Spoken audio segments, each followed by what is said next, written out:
We're good?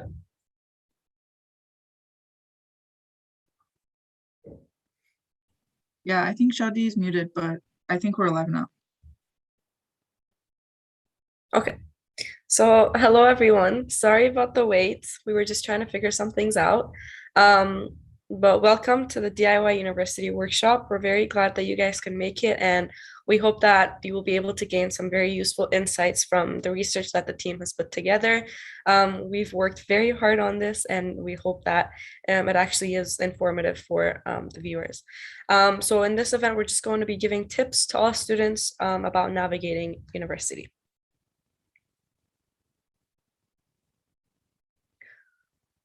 This workshop is divided into three modules. So in the first module, we're going to be covering time management skills and resources to help students improve the skill. And in the second module, we're going to cover GPA maintenance and improvement and tips on how you can better your grades in university. In module 3, we will cover mental health. And this one is actually partnership with Breaking Stigmas Club at York University.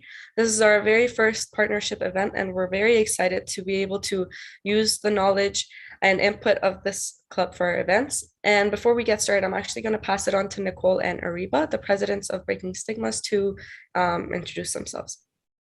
Hello, everyone. So my name is Ariba. I'm one of the co-founders and presidents of Breaking Stigmas, and I'm really excited to be doing this collab event with Bright Future Dentists who have put a lot of work into this. So as was said, we will be doing module 3, which will be all about managing mental health and managing a work-life balance. And I'll hand it over to Nicole.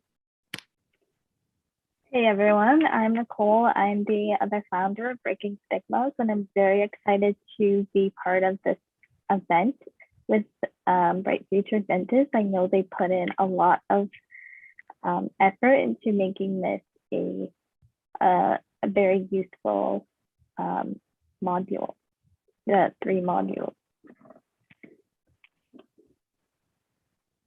Thank you. So before we begin the event, I just wanted to quickly introduce our club. So the Bright Future Dentist team is a student-run organization dedicated to helping students on their path to dentistry. We plan on doing this by networking, mentorship, educational and opportunity-related workshops and webinars. In addition, we want to help students get insight into the field of dentistry, and we plan on creating a space to allow for pre-dental students to make friendships and network with each other. So our events are mostly going to be networking events, educational events, mentorship, and opportunity-related events. So if you're new and this is the first event of ours that you're attending, you guys should join our 2 WhatsApp group chats that we have. One of them is for first year pre-dental students and the other is for just general members. You guys can join the general members group chat to be told about any volunteering opportunities that are coming up in case you want to volunteer with our club. As always, before I give the disclaimer, if any of you are a general member, please make sure to record your own hours. How you should go about this is to write the name of the event, the date, and the number of hours you attended the event for. Also, if you post any of our event stories on your Instagram stories, you can also gain volunteering hours. So how it works is for every 4 posts, you get an hour of volunteering. Just make sure to keep a screenshot of this so that we have receipt of it later. Sorma, did you want to take over for the disclaimer? Yes, for sure. So guys, just a disclaimer, all this information that we gathered is just advice from us to you as students, and we don't expect you guys to take everything that we say as the gospel truth, as we always mention in all of our webinars. This is just from our own experiences on our own research, and we highly encourage you to take everything we say with a grain of salt and do your own research and spend your own time and just know your own studying strategies while taking our advice and words into consideration. Okay, so I'm just going to dive right into module 1, which is time management. So time management, what is it? It's the process of planning and exercising control of time spent on specific activities throughout the day. And you need to do this in order to increase efficiency and productivity and use your time efficiently. How to manage your time during school? I know most of us are students, and in addition to that, we probably have jobs, so it can be really hectic to sort of manage our time throughout the day. So what we need to do is work smarter, not harder. Effective time management skills equal to greater academic performance and lower levels of general anxiety. However, we need to make time for our personal and social lives as well, and set internal priorities and write down our daily activities and coordinate our free times with our family and friends so that we can enjoy their company in our downtimes.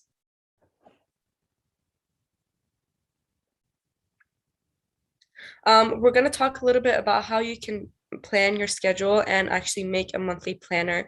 And we're going to show you guys some examples of some planners that our team has put together for themselves so that you can maybe take some notes on how you can go about making your own schedule.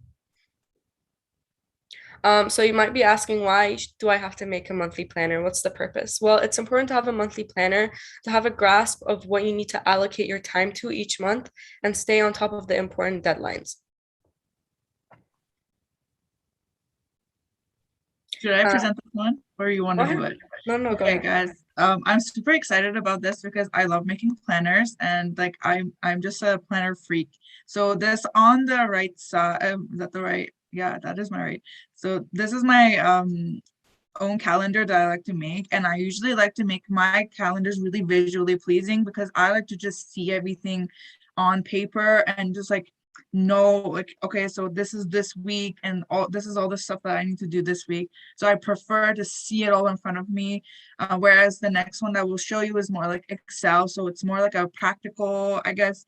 You just see the dates and like what you have to do and the due date, like you just see it like that, but I prefer to lay it out all in front of me. So I guess like generally, to make a good schedule, you should always refer to your course outlines and collect all the reading, assignment due dates, and tests and quiz and exam due dates, and like when they're happening, so you can have that in your calendar so you never miss a date. And I like to just roughly put it in, like without the time. I just put it in like, okay, like physiology exam, like you see on the 29th. I just put that there just so I know what's happening. And this helps me plan my studying accordingly. So if I'm ever behind on any lectures, I know like, hey, Sorma, you better finish it this weekend or else you're going to be really behind. So I like to do that. And also I like to write my important deadlines in a calendar, so like Google Calendar, to set reminders for myself. So in case I'm like really busy and like not paying attention, I'll know that okay, so my lecture is happening this time or my exam's happening this time. And this is like the Google Calendar, and I love this app because it just like lays out this is like your week, like this is Monday, Tuesday, Wednesday, and you can see like when everything's happening, if anything's overlapping with something else, so you can always like allocate your time effectively. And like, I don't know, for example, if you accidentally booked yourself for a shift that you can't go to, you can always like see it like in this visual schedule builder, so there is no way you'll miss it. And I love that. So like I always can't imagine things in my mind, like what time is when, so I like to see it out like this. And it's nice because you can color code it. I like to put all my lectures in yellow, and like if there's a test, I turn it into orange, and if there's an exam, I turn it red. But also there's also this club that has a red logo, so sometimes that gets messy, but I love to color code my things.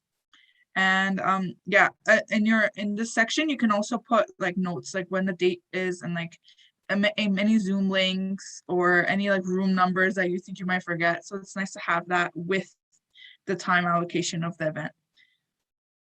So I'll pass this down to, I guess, Doreen, because Shamim is in here, or would you like me to present it? I'm right here. Oh, Shamim's here. Yes, please go ahead. Sorry guys, my Wi-Fi was being so crazy. So if I just glitch and I leave, Dorian's gonna take over. I tried to fix it, but we'll see how it goes.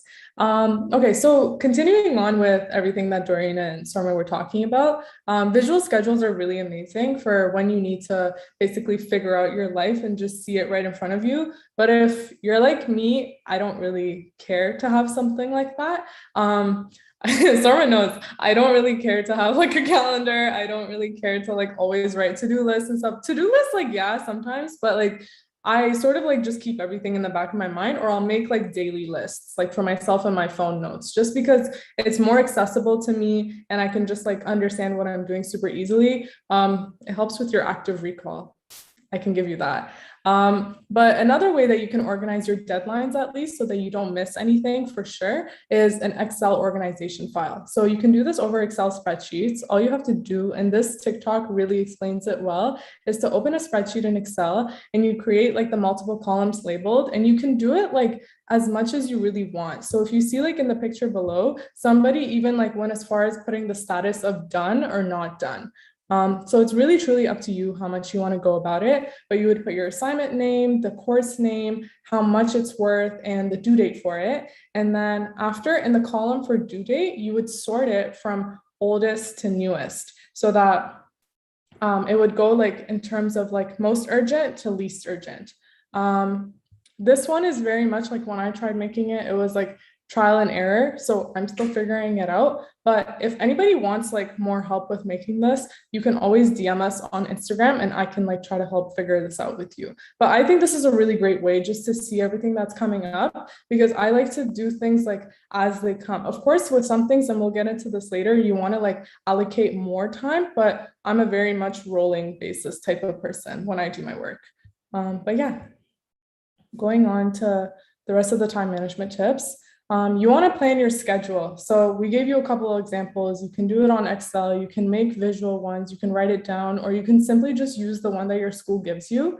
It's all really your own preference and what you really want to put your effort into. But if you're the type where you need to customize little things that can help you remember, I would say taking that extra mile can go a really long way for you. But yeah. And then also, guys, the reason that we did a weekly planner and a monthly planner is just because sometimes with monthly planners, you just kind of want to put the really important dates in there. But for the weekly ones, I love to go like into the nitty-gritty, and we'll get into this in the next slides. I will say the monthly ones are really good for if you do work while you're in school. So if you ever like look at your shift schedule that your manager or anybody gives you, you can see if you have an exam coming up so you can switch around your shifts. Moving on, why should you really make a weekly planner? So of course they allow you to plan your time for each task based on priorities and everything, but it allows you to plan things more into the single week. So you divide your time by sticking with your schedule, whether it's attending your lectures, attending your labs or anything, but also you're creating time to do other things in your life so that nothing is just all like jumbled in together. We'll get into this more in detail, but you want to kind of think about your tasks and how much time it'll take you personally. Are you a person that takes longer to do essays? Are you a person that takes longer to write notes? You want to kind of like create that accordingly. And with Sorma's tip of making a weekly plan, it's more manageable that way than looking everything as a deadline or looking at everything like in your whole month scheme.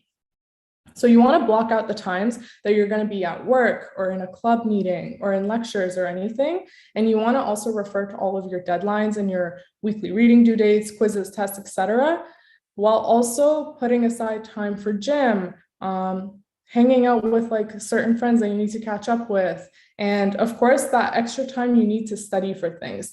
Do you have a really like memorization intensive course? Do you need to be going over flashcards? Maybe you should allocate 30 minutes every other night to kind of go over that. There's a lot of tutorials and like, oh, sorry, my bad. If you have webinars and tutorial sessions that you want to go to, as long as your hobbies, if you have piano lessons and stuff, you want to put that in because you don't want to skip a lecture maybe to go to your piano lesson, or maybe it's the other way around. Like you don't want to miss your piano lesson just because you have a lecture. So it really depends on you. I will say like it is up to you. I'm a person who doesn't thrive through like just auditory learning. If I'm always only going to lectures, then I'm not really going to learn the material. So sometimes I won't allow my time into listening to a lecture, and I'll actually go and like learn the course material on my own. But it's a lot more than just like following study tips. It's kind of trial and error, figuring out how you work and how school works with you. But yeah. Sora, did you have anything to add to that? I guess I'll add to it with this slide. Well, let me go back to C. I guess the way I planned the slide is basically like I set it based on priority, basically what my priorities are. So I guess work, club meetings, or lectures are always at the top of my list. So like when I go to my weekly to-do list, those are like at the top, like physiology, biochemistry. I put all my lectures in there just because I'm so bad at like when things have become online, I feel like I lose track of which lecture I attended and which one like I didn't. So I always like to write them down like by basically by how the professor is organizing it. So for example, my molecular biology one course, he organizes it by week, and then he does like lectures in parts, like part one, part two, part three. And I just like write it all down and check mark it as I go through it. I do put it on the day. For example, my lectures, I put them on the day that they're supposed to be like presented, but the ones that I don't put a time for are usually the ones that are asynchronous. The ones that have like a Q&A session, I usually like to put the time in so I know that this is like a synchronous one, or like for example, my anatomy lab, I need to be there in the Zoom meeting. Other times, like, I don't know, like autoclave training and things, I put that also in there as something important. I guess like the second priority is important deadlines, due dates, weekly reading due dates, or quizzes and test dates. So I don't have any tests right now, but for example, my readings, I just kind of color code everything. But like I guess if you think that you want to like color code the really more important things, then you can. This is like my dad studying, so this is like what I need to do today, which I have not gotten to. Don't judge me, but I'm getting to it. I'll do after this workshop. And like today's workshop is like here. The YFS Club Fair is happening, so I put it like down here. Yeah, and then like I have to go to the gym. I'll put everything in there. And sometimes I even when I'm feeling really bad about myself, I put like call mom, and then I'll check mark it, and I'm like, wow, Stormer, look, you've done so much. And it kind of just encourages me to continue throughout my year. And yeah, that's basically it. And then yeah, the chores, gyms, calling mom. Yeah, that was me trying to like show you guys that sometimes I'm desperate and I want to feel good about myself. And homework questions and textbook readings, that is more for like biology and chemistry courses that I like to put it in there just to like know which chapters. Okay, so like you don't want to read the whole chapter of like a biology textbook, like 74 pages in one night, unless you're like Elisa and you like to do that. I know she loves to study it like the night Don't call before. out Elisa like that. It's not calling out, it's actually like I'm praised. It's impressive to me. I can't do that. Yeah, I'll look at it and I want to like cry. So like I usually split it up based on when the test is. So like just put it in like, okay, I'll do this part of the chapter, I'll do the next part of the chapter, and then you'll just feel like you just allocate the correct time to it, and then you'll have it done by the test date. So then it's kind of just not overwhelming, but you actually studied it a lot. So yeah, moving on.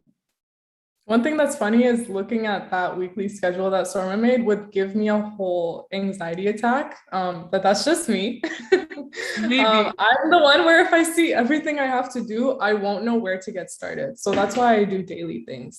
It's just like easier on my mind. But yeah, moving on. So tips on creating an effective schedule. So you want to assess your baseline. How much time do you need to effectively study? Do you take 10 hours to read one chapter? Honestly, just assess yourself. I'm being over exaggerative, but don't compare yourself to others. And that's a really good tip that I give to people. I remember when Storma and I would study biology together, the way she would like absorb the information was so beyond me. Like I just couldn't comprehend it. And that's because bio is just not my forte. And I would like ask her for tips, be like, oh, how'd you study this? She's like, just read the textbook. I'd be like, girl, that doesn't work for me. Like that just doesn't work. So you really want to like not overwork yourself and like do things that are more realistic for you. Like if you have to attend tutor sessions and everything, I truly think it's really beneficial, especially when it comes to like more technical subjects like math or physics or something. My biggest like tip is invest in a tutor. If it's like your foundation is not strong in those subjects, it's going to pay off a lot more if you spend the time with the teacher and actually learning it with the learning style that fits best for you, because then later on, you've actually learned how to study through that with that help, you know? And so you won't always need tutor sessions in the future, but because you invested that time in before at some point, whether it was high school, early university, fourth year university, like I probably still might get a tutor. But that's the thing. Just assess yourself and don't compare yourself to other people. Just because they're not doing it that way doesn't mean it's not necessary for you. You want to prioritize and determine what's more important for you to go over. If it's a memorization-based course, is it important for you to go over the lectures to like understand where you need to be, or just get straight to memorizing flashcards? Estimate each time that the tasks will take and set break times. You can do this with different methods, such as the Pomodoro method, or you could do it with your own method. If you're a person that runs on like a 3-hour study clock and you can just go straight like that, then I don't discourage it. Just because I was talking about this with my friend earlier today, you don't want to be in the study zone and just interrupt yourself because that's what somebody said is best for you. You want to start projects ahead of time in case of anything coming up, a family emergency, friend emergencies, your own like self needing a break, because you don't want to ever burn out, and you want to break up larger things into smaller individual portions. If you have 1,000-word essay that you need to write, maybe split it up within 3 days and do like, I don't know, like 300-ish words each day, or do 500 one day, 500 the next day, and your third day, you're just strictly editing it. It's just up to you, like how you want to split it up, what would work with you, and how like much of a time crunch you're really on. But all these like different tips all together, what I would say is you need to assess it, and you need to kind of see like what is necessary for your own course load. If you're in a different degree that has completely different courses that are not like as academically demanding, then you don't necessarily need like a schedule like this, you know? That's why it's really good to start early on things, because then you can spend that time to kind of like make your decisions and understand yourself more through that. The next step is don't be too hard on yourself. As much as you might try to stick to your schedules, it's very normal to fall behind or just give up on it altogether. There's been so many times where I've like made I remember this in high school. I made a 3-month study schedule for myself so that I wouldn't like fail my final exam, because one semester I did very bad. And so my mom literally helped me make it, and it just didn't work for me. And I just fell behind. I would put off things because I would have sports or I would have family events and stuff. And at some point I came into the middle of that semester and I realized that I wasn't really going to catch up with that type of schedule that I had with myself. But it wasn't going to help me if I were to just cry about it for like the next following 2 weeks, because then I would be more behind. But it's important to kind of like assess how you are because of that.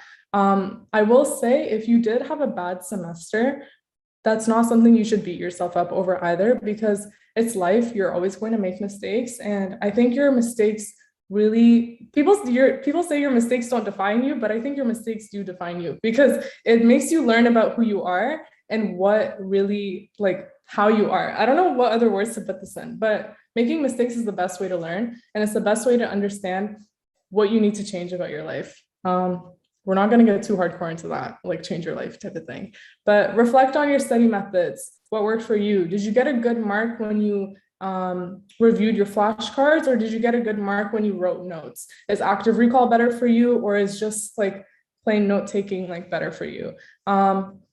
Courses that need you to retain a lot of information, do you need to take breaks in between it, or is it better for you to do it all in one go? Yeah, pretty much that's it. What I would say is, I know I just spoke a lot about so many different things, and it did sound like a bit of a ramble. I don't know if someone mentioned this, I very much encourage you to look at the recording of this, because it's a lot of information and you might want to just take in certain things that could work for you better. But with that being said, all of these tips, what you can do is write them down, and then you can look at what you have. So if you have a bio course, chem course, an accounting course, finance course, and then you could be like, okay, what study tip do I think would work best for this type of course?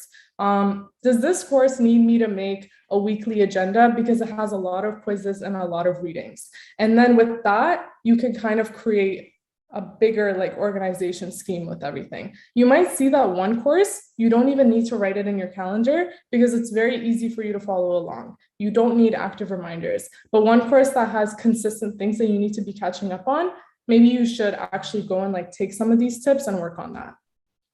Can I just add something really quickly? Just about just generally time managing So like you have like these big pillars in your life, right? Like your friends, your family, your school. So just with like prioritizing, I always think of it like, what is the most important thing to you in your life right now? Like I always put my family really like my family and friends are very important to me. And I think to myself like this: if I want to put enough time for my family in the future and not be working like a 9 to 5 job that's like gonna drain my energy, and like I'm just gonna study right now and just make better money so I can be more comfortable with my family, that's my priority, right? So I'm gonna maybe push them aside and say no to them right now to spend time studying, so that in the future I will have more time to spend with them. So that's kind of just how you think about it.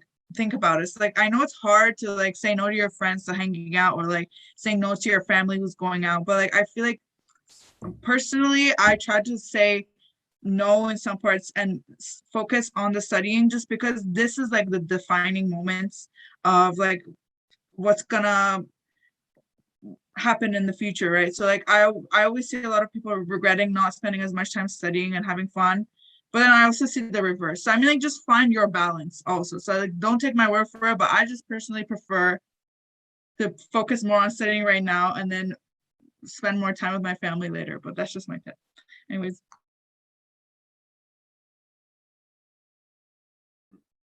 Okay.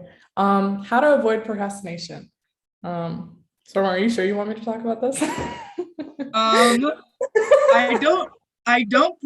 don't procrastinate, just because I don't know, like my brain just doesn't work that way. I feel like I personally become too stressed when I miss a deadline, so I never allow myself to miss a deadline. That's how I do it to myself. Like I kind of play like this mind trick on myself that's like, hey, Sormet, you missed a deadline. Like, what are you doing with your life? And then like I torture myself so much that like I go right back to it. But I don't think that's healthy. So I guess It's you very should. unhealthy. It's very unhealthy. Listen, Sormit, like that whole mentality would make me go crazy because I can't constantly be in stress. But that's just me because I actually have a lot of things going on in my own life. So if you see that you have like different things going, like things that you have to balance, and with that being said, I mean a part-time job, a sport, or like an activity or an instrument that you play, a younger sibling to take care of, family events that you actually have to be attending, if you actually have to like put family time in. I remember like when I was in high school, my parents didn't care to bring me to these family events, but once I reached university, they were like, no, you have to come. It's very mandatory for you to come. So it's like all these things together, I had to kind of allot my time to, but that's why I work on a very like procrastination based schedule, and I work on things on a rolling basis, because if I really did try to work on things so early on, I wouldn't be successful in it. And that's just me personally. So that with that being said, you want to try to set realistic and achievable goals for yourself. And this is different for each individual. You want to make things that are not intimidating by you. Sarma, don't stress yourself over fake deadlines. That's very intimidating. It's But not if a you're fake deadline. It's like you put a deadline so that you don't like completely miss everything by the really bad deadline, you know? But I will say my mom is exactly like Stormer, and I just don't get it. Like my mom is very similar to her in the sense of like plan your things in advance and try to not miss it. Work on things as early as you need, because you never know when life is going to hit you with like a curveball. And she's absolutely right. What I do is I just choose to suffer the consequence. I don't suffer the consequence. I plan it and I follow it because I just don't want to be, I guess I put myself under like little bits of stress, and usually the thing is I put this deadline for myself and I follow it. Then I give myself a high five because the deadline I'm putting is not completely crazy. It's like, okay, read like one page of a chapter. And then if I do it, then I'm like, hey, look, you're so good. You're like going on track. So it kind of gives me a little reward. At the same time, it decreases my workload. So like this one other stress of like, oh my God, I have to do this. What if I miss it is like lessen. But like this little push, like I'm being dramatic. I don't like kill myself over it, but like I think like, okay, Sorma, if you miss this, then you're gonna think, okay, Sorma, you can miss tomorrow's too. Then okay, you can miss the next days. Then you're gonna like just not be a good girl. Then I feel bad about myself. That's all. But I feel like even when you spend more time on material, especially in like biology and concepts such as this, it helps your brain to, it's just scientific, you know, like it just helps your brain like absorb the information. And just when you're sleeping, you're still thinking about it, even if you're not constantly aware of it. You're gonna be constantly like reviewing it and like connecting it. I don't know if you guys had these night terrors where you just like are connecting. Like I've had times where I'm doing like a statistical graph of an RNA molecule and I'm like, what am I doing? Like it's an RNA that I'm graphing. And it's just because like your brain's like continuously working on it, even when you're asleep. So like while it is a terrible nightmare, like you'll get good grades at the end of it. What I will say is, I think, of course, you'll get good grades in that sense. But if you did want to not be as much of an early bird because it doesn't work for you, one tip that really helped me was to kind of like, obviously, a little bit before the deadline, I'd be like, listen, Shamim, if you don't finish like the whole thing, because I don't like to start early on things, I like to usually do it all in one go. Depends on the assignment. But if I don't finish the whole thing like in one single day, a little bit in advance, then I just would be like, okay, you're going to be completely behind and that assignment won't successfully be done. You might do it very subpar, but is subpar good enough for you? I know sometimes we have to sacrifice getting a subpar grade because we need to put our attention into another course or something. But kind of that mentality of like dedicating days for things and actually not letting myself miss that helped me. Whereas like some people, it's a lot easier for them to break things up into little things. That doesn't work for me. But you just have to like do what's best for you. One really huge thing that I'm gonna start preaching about. So tips on managing your time while having a job and in school. I've been working while in school since second year. I didn't have a job in first year, but that's because my job was being my little brother's babysitter. So that was basically its own thing.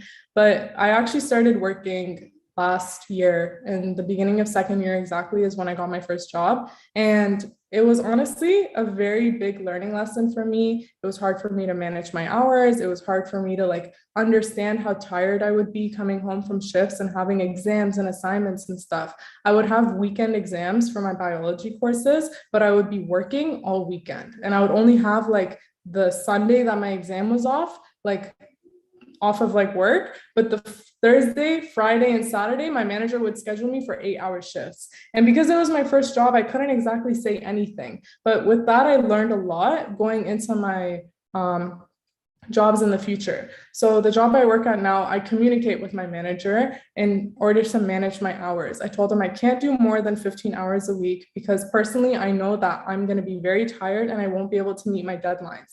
I'm a part of extracurriculars and I have family things that I need to be attending. So if realistically I'm working 25 hours a week, where am I going to have the time to do all those other things? You know what I mean? Another big thing to consider is your commute. Your commute takes time out of your day. Even going to campus for me, because I commute from home, that can take sometimes an hour-ish because of how much traffic there could be. Yeah, Google Maps, like maybe in the middle of the day says it's a 24-minute drive, but it really isn't. So with that being said, like if you're going to work because you need to make money while in school, you shouldn't have a job that's such a difficult commute for you to get to, even if they pay more. And that's another experience that I learned. I took on a job over the summer that paid me so much more, but the commute was so incredibly hectic that it wasn't worth the money I was making because I would come home tired, drained, and I actually didn't enjoy the job. Going on to that, how much effort are you really putting into that job? Is it giving you an actual beneficial experience?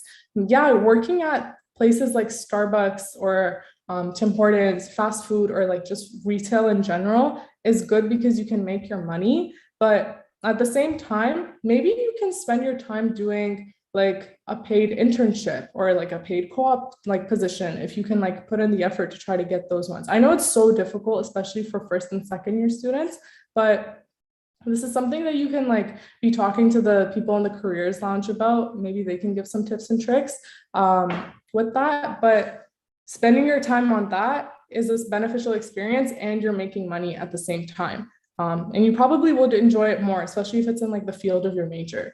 Those are tips that like I wish I took more when I was like applying for jobs and stuff last year, or just in general, like thinking about the jobs that I do accept. After learning all these things, like going on to this, I said I didn't tell my manager I wanted excessive hours. The commute, I work 2 minutes away, like the place is 2 minutes from my house. And it's a beneficial experience in terms of me enjoying it. When I go there, it's kind of like my off time. I don't think about school. I don't think about stresses that are going on. It's kind of just like me out of the zone doing something. And it's kind of like a mental break for me personally. So you want to try to get a part-time job that's like that. But that's if you absolutely have to work while you're in school. If you can not work, that's a privilege that you should take. But yeah. Elia said that's her as well. Yeah, I feel like it's a really relatable thing. But yeah. Moving on, York University resources. So maybe you can press the next one. There's a lot of different resources that York can provide you, such as learning skills services. This assists students with finding different ways to manage your time, study effectively, keep up with your readings, kind of learn a lot of these skills that we're talking about today. It's also a really big help with students who need to manage and understand remote learning. The online transition was a really big one, and it's one that sometimes still bothers me, and like I can't get around it, but there's a lot of effective strategies to going about it. If, like Sorma was saying, it's kind of hard to keep up with lectures because since they're all online, you don't feel like you actually like have to be doing something sometimes because it's so like accessible. I don't know. I think about that in that sense, like as well. So it's good if you write it down, like each day, like the lectures you have to do and like check it off to make sure you actually did them. But they have a lot of workshops and academic coaching. So you can go on to the next one. Sorry. I don't know if you want Eliza to like jump in here because she works. I was gonna ask. Yeah, I don't know if she's comfortable. I just wanted to, Eliza, you can say in the chat if you like feel like just briefly talking about it or not for a minute, but upcoming workshops, these are in September. They have like steps to success, starting off strong, digital leadership and universal design, reading and note-taking, time management, steps to success again. Some of them are like repeats in case you can't make it to one. But I've heard a lot of good things about these learning skills workshops for people who need to strengthen these skills for themselves. All of these are listed on the calendar on the link that we put over here. And you can register for all these workshops by clicking the link to each individual one that you want to attend. So if you're not a York University student, I know that this is also a service that they offer at so many different schools, Western University, McMaster. York has something also called Pass Sessions, which we'll get into in a bit. It's kind of like the tutoring service that your school offers. So you can definitely find replicas to these things at your own institution.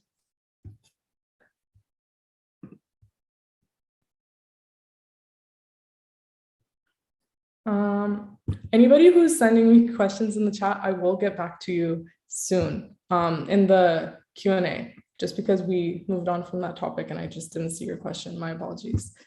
Student accessibility service, SAS. I can never say this right. Like whenever I read it on paper, I can never pronounce it, but I just say SAS. So they provide academic accommodations and support for students who have disabilities, or you have full-time or part-time studies, or if you're also registered in like specific undergraduate programs. Another one I know is if you had accommodations in your high school, then you can also get these transferred into university. And that's a really great thing that people can take advantage of. If you had extra time for exams and stuff, you can kind of get that transferred into university. I know for each semester that you go into with your courses, you need to fill out the form that kind of says the academic accommodation that you need for that course, and your course instructor or professor has to approve it. So if you would like step-by-step resources for this one at York University specifically, we have a resource document that we're going to be publishing after this workshop within about 2 days of the workshop, and it's going to have that exact step-by-step. For this semester, it is over because I'm 99% sure the York University deadline has already passed for submitting your accommodation. But for the coming years where you need to like see that you need an accommodation, or if you see that after this semester, there is something that you want to apply for to be accommodated for you, you can do that through here. But yeah. Academic advising. This was my savior in first year. So you want to understand your program. You're in an institution, you're in a university, things work so differently, and it's really hard to keep up because you're kind of on your own about all of these. So there's faculty legislations and policies that if you read like a 30-page document, you're not going to still understand it. So there are mentors that can help you, and they can help you with your program and your degree requirements and like changes that you want to make. Who can you email about like making these changes? And depending on like your school, York has a degree progress report system, which basically shows you which like courses you've already done, which ones you need just to satisfy all the requirements for your degree. So I would look into what each university has for like each person because it varies a lot. And it varies between majors as well. But you want to go to academic advising to kind of like clear up anything you have with your degree. There's also a link. Stormy, do you want to show the link for the York one? Because like we can click on it and just show it on our just what's it called on Google, because I know like some people have questions about this on how to access it from York. You have to exit. Sorry, I just messed up the slides. I don't know what I pressed on. It's okay. Just exit and press on the link for academic advising, and then we can quickly show it from there. Was it here? Yeah, it's right there. That link. So it's a really easy process. A lot of people think it's harder than it actually is. So you go here and then you see here that there's different faculties and stuff. Scroll down. For me, I always go to Faculty of Health. So it says here, contact with their email and an online resource. I would click on the online resource. So the way York does it is drop-ins by Zoom, and they have their hours right here. You click on the Zoom link and it's open during these hours. And then they have kind of a front desk person that you go and talk to. And they're like, hey, like, what's your student number? And why are you here? So then they'll actually like put you in a breakout room with the corresponding person that you need to talk to for your question or concern. Or if you can, sometimes I go in there and I don't know what I need to ask. So sometimes I'll be like, oh, I need degree help. I'll say the most vague thing ever so that they can just put me in with someone and I can just like understand what I need more help on. But yeah, you can exit this. Thank you. And then we also have, I'm not sure if it's still on there. Do you mind going to the next slide? Okay. Oh yeah, this is the one I was talking about. So key questions and concerns that you want to ask academic advisors. What can I do to ensure that I graduate at the right time? How do I access and understand my degree progress report? What other services can I take advantage of at my specific university? Sometimes I've went to academic advising and they've given me secret tips and tricks that they don't like release. You know what I mean? Just because these advisors really do want to help you is like from my experience, what I've seen. And if you come to an advisor that you see isn't being helpful, go to another one. Just keep joining these like rooms until you go to another one that can actually help you with what you need. Then going back to it, any like tutoring or peer mentor groups you need, they'll send you the email for it. And if you don't want to be in your major anymore, whether you have stresses in your life that make you not think it's like a right suit for you, or if you want to just switch into something you're more interested in, they can definitely help you out with that.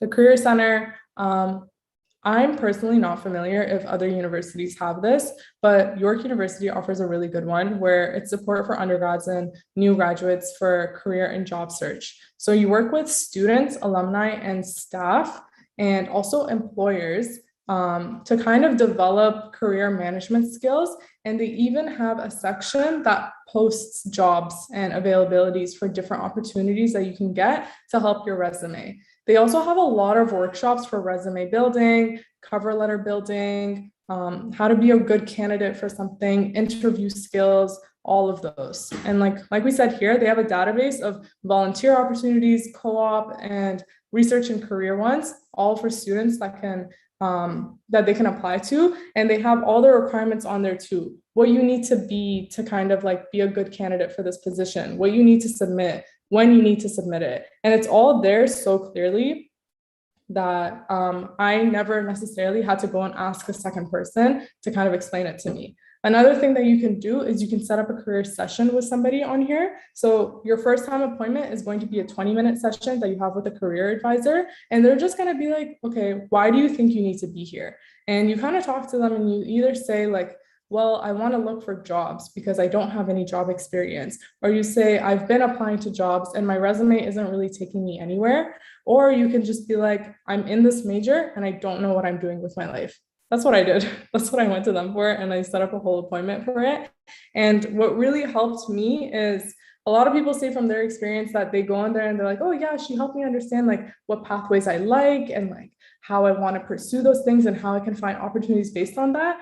But for me, just talking about it with someone helped me see what I don't like because she was telling me things that I didn't like to hear. So I'm like, okay, I'm not that type of person. But if I never went, I would have just been confused the whole time. That's why we really encourage like you guys to take these opportunities, going to past sessions, going to career center, going to learning skills, because at the end of the day, even if it was useful for you or wasn't useful for you, you just learn more about yourself and you understand what works better for you. So you can just keep striving and persevering throughout everything. But yeah. Another program they have is actually TASTE program, which is you get to go and meet a professional, like maybe like a dental professional. So like they set you up with them and like you can have a lunch with them. I'm not sure exactly like how the details of that work, but it always sounds interesting. And I think like if you guys are interested in like having that kind of opportunity, you guys should definitely visit their website and do like a career advising session.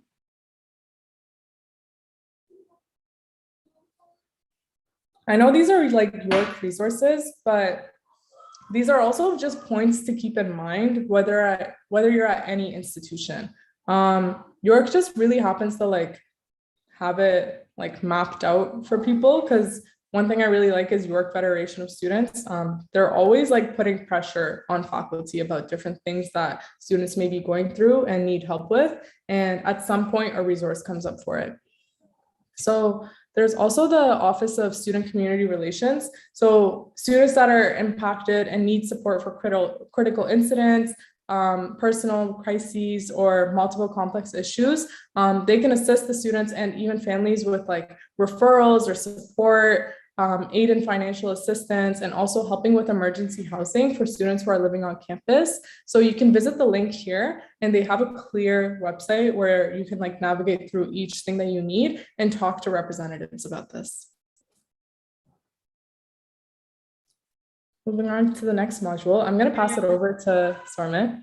Wait, me? I think Famer was going to present as well. Just introduce it, I guess. So in module 2, we're just trying to recommend to you guys just our own tips and like, I don't know, little secrets for how to study for certain subjects, how to maintain a good GPA in school with like a heavy course load, and also how to improve your GPA in case you messed up a semester or maybe like a couple of years, and just like tips and tricks to like how to manage all of these. Right. Well, thanks for the introduction. So we've basically talked at length up to this point about how to set up your schedule, the importance of setting up a schedule, maintaining and sticking to your schedule so that you won't fall behind in your studies. But now we're going to get into how it's best, we think, for you to study so that you can get the most out of your scheduled study times. And along with that, how to calculate your GPA using the Ohms system, how to maintain it, how to improve it. They all basically tie together. So the first thing we're going to talk about is how you could choose the best courses. Now, I would like to give another disclaimer in addition to the one we gave at the beginning of our presentation about, and this one is in regards to using sites like Rate My Prof, Reddit. They're definitely very useful.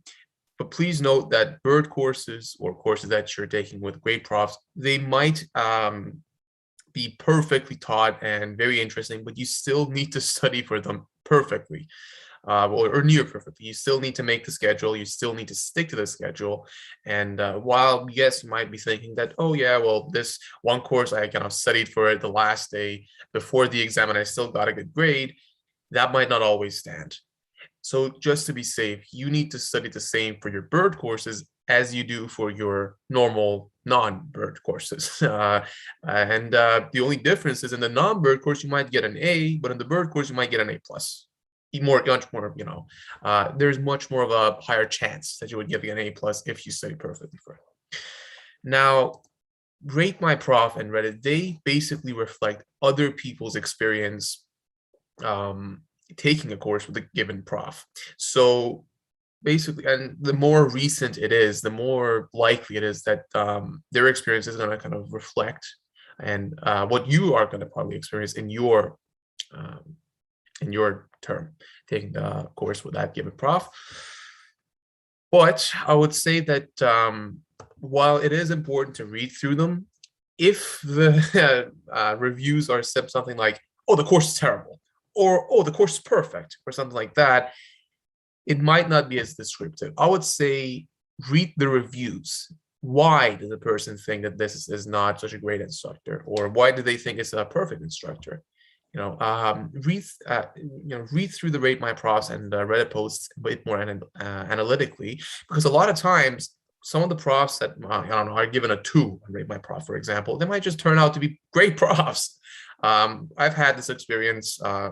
I'm not going to name anyone because it's not nice, but I've had this experience like more than once, a couple of times at York. But at the same time, there's been times where I had to kind of take a course with a prof that wasn't rated well, and it was hard. So it's sometimes great, but please read through the Rate My Prof analytically and read through why the people think it's not such a great course, if they're saying something like that. So now let's say you've chosen a great course. Perfect. How would you go about studying for it? Oh, and let's say you've made a great schedule and you're sticking by it. These are some more tips on to how to make your studying process a bit more effective. So studying in a library, what I've found is that, well, when I sit at home, it's a very nice place to sit. It's nice, it's warm, it's comfortable. Everything I need is next to my hand, so I can have access to anything. But I tend to procrastinate a bit more. And for some odd reason, if I take that laptop and my phone and go into a library, I won't feel as comfortable browsing through YouTube for the 10th time, watching a video that I've watched like 10 times already there. So I'll stick to my plan a bit more. I'll stick to the study schedule that I have a bit more. And I won't, just every 5 seconds get up and go and eat something, for example. So I don't know, it might be just me. I'm a bit more restrained when I'm in public, but it really does help. And especially if you're with a group of friends at a library. I mean, now it's not going to be as common, but if you ever were at a library with a group of friends, you could basically motivate each other to study more. So studying at a library or a quiet place is effective for that reason. I recommend it. York University has recently started to kind of increase the number of study spaces that it has. So you can actually go and log on to the York University system and book a study space either in Scott Library, the first floor of Scott Library, or like Stacy. I think Stacy's walking, but I'm not sure. I'm pretty sure you have to book for that as well. And you might be asking, okay, how should I study? How should I study to retain the information that I read better? Because it's not going to be of any use if I just read something and then tomorrow I'll forget it and test is in a week. Actually, I've heard a lot of my friends say that for that very same reason, because if you read something, you'll forget it in a day or so. So they'll just read a day before the exam, so they won't have forgotten it. What I will say is that from a couple of the psychology courses that I've taken, at least the profs there, they did reference a couple of studies that showed that active rehearsal and continuous studying is much more effective in the long term and building a long-term memory of the subject that you're reading compared to just cramming before an exam. The cramming thing might work because you're, depending on how robust your short-term memory is. But it's not going to be as effective if you're going to go for a much more complex subject like cell biology, because that's really just a lot of diagrams and a lot of abstract concepts that you need to memorize, and you need repetition for that. So, and when you are, because when you have a good schedule, you will be able to do that. How should you kind of study the subject? Active rehearsal is going to be much more effective than just passively going through the text 10 times and just repeating it to yourself. Rote memorization, I think it's called. So that's not, there's just one small proviso here. Rote memorization, repeating a subject might not necessarily be completely terrible, but if you want to get the most out of your studying experience, and using active rehearsal techniques is going to help you. These are stuff like mnemonics, the method of loci, which if you watch Sherlock Holmes or you watched Sherlock Holmes, you would know that's the thing, the mind palace and all that stuff. You could Google it. It's a pretty interesting thing. It's pretty effective actually when it comes to remembering abstract things. People have memorized the first 100 digits of pi using the method of loci. So you could probably use it to study cell biology or molecular biology or something that's abstract. So that's one thing. Self-reference effect. The self-reference effect is actually what's responsible for you, like if you're trying to, for example, go into medicine or dentistry, you're probably going to enjoy physiology courses, anatomy courses, enjoy reading them a bit more than, let's say a subject that you don't like. I'm not going to say a subject because then it might be insulting to other people. I like the subject, but I'm going to say a subject that you don't like. Insert the subject you don't like in this space. And that's why.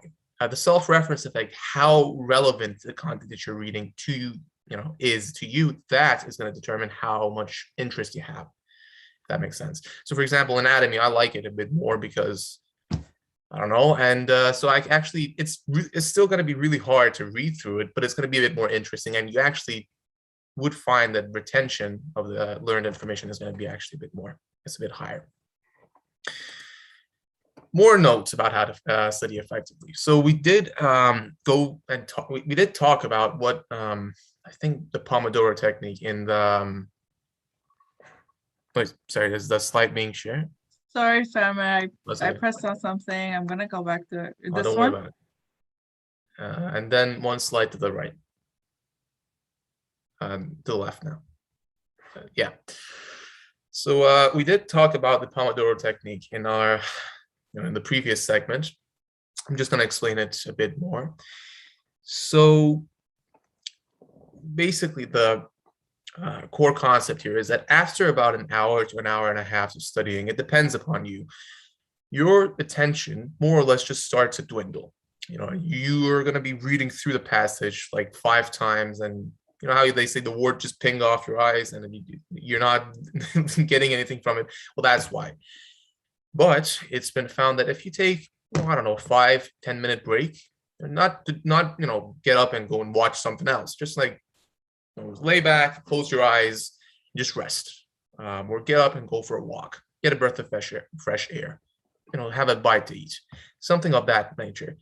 Then your attention more or less is going to return back to where it was. Just one small proviso here, because I've done this before. This works when you're well rested, a bit better than when you're not well rested. So if you're pulling an all-nighter, because I know I did it, and I know a lot of people might have to. So this might not work as great when you're doing that. If you're thinking about getting up and going and lying down, you might just sleep through the entire night. But hopefully no one here is going to do an all-nighter because it's not really that good for you to begin with. But anyways, I just wanted to kind of put that proviso there as well. But after that 5 to 10 minute break, when you're back, your attention is going to be near 100% again. And you can go for another 1.5 hours study and repeat. So the cycle here becomes study for 1.5 hours. There's 3 cycles that you're going to go through. Study 1.5 hour, rest, study 1.5 hour, rest, study 1.5 hour. And then once you've gone through the third 1.5 hour study time, you're going to take a 30-minute break, and then it's going to repeat. Helia has a question here. Would it be okay if I... No, I was just gonna say, I feel like the slide might have had an error because I think the Pomodoro is actually 25 minutes and then 5-minute break. Oh, it's 25 minutes and 5-minute break. Yeah. I think Right. it didn't get fixed, probably. Well, that's a great note, because that's pretty significant. Okay, What I yeah, will I say, think however, is that break of one an of hour the... and a half is brutal. Yeah, well, okay, thanks for noting that. I'll Yeah. definitely... So yeah, it's half an hour, apparently not 1.5 hours. But here's the thing.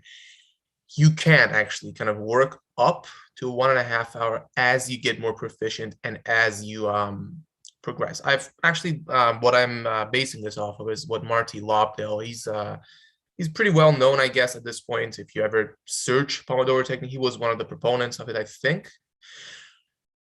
And he did talk about this and said that, people who are going to have to go through more rigorous studies, medical students, dental students, which hopefully we will be in a couple of years, they actually learn to maintain focus for longer bouts of time before they need to go and take a 5-minute break.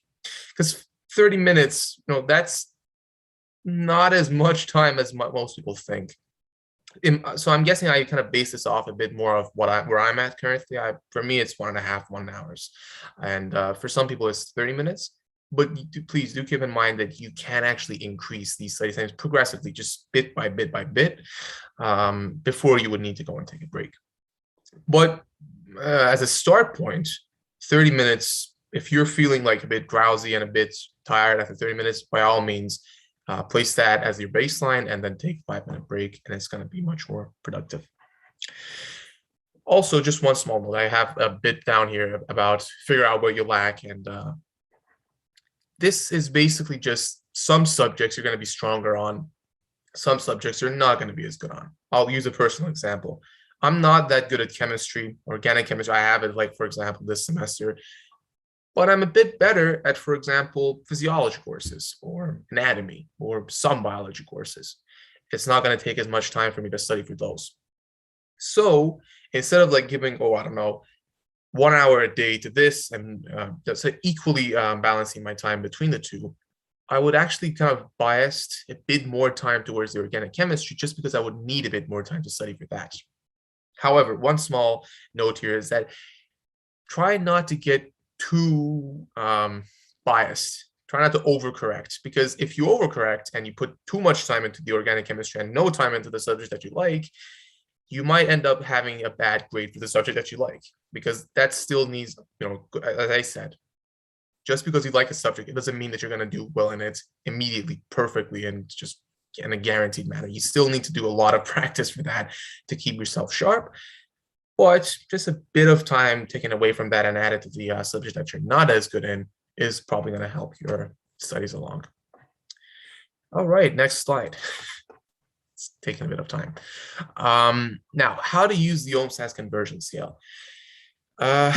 If you're going to be applying to dental school in Canada from any university, the scales used to evaluate your grades, they're not going to be the same. So there's two ways that the dental school that you're applying to is going to, when organic chem is my favorite.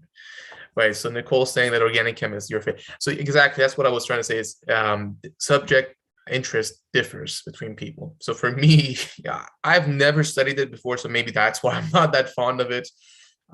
If you've studied it a bit more before, then you're probably going to be a lot more fond of it as well.